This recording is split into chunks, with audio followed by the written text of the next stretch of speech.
এই মানুষটা হচ্ছে আমার একটা বটগাছ। আর এই বটগাছটার আজকে একটা অপারেশন হবে। জানি না কি হবে। আমি একজন মেডিকেল পার্সন যদিও, তবুও আমার ভয় হচ্ছে। কারণ মানুষটা তো আমার অনেক আপন। আর এই বটগাছটার কিছু হলে তো আমি বাঁচবো না। সবকিছু মিলে মনে হচ্ছে ছোট্ট একটা অপারেশন, তারপরও মনে হচ্ছে বুকের ভিতরে হু হু করছে, খালি কু ডাকছে। আপনারা সবাই আমার এই মানুষটার জন্য খুব দোয়া করবেন। কারণ আমার মেয়ে আর আমার, ও ছাড়া কেউ নাই।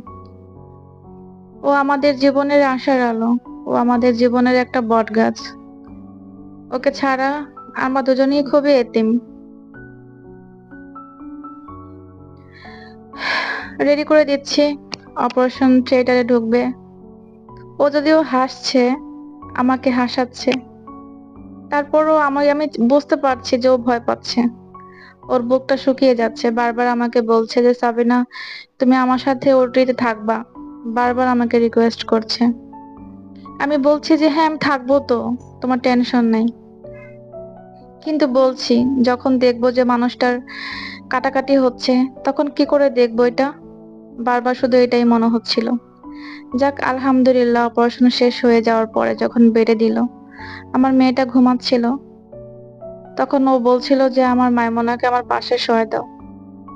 আমি তখন ওর ওর পাশে শুয়ে দিয়েছি।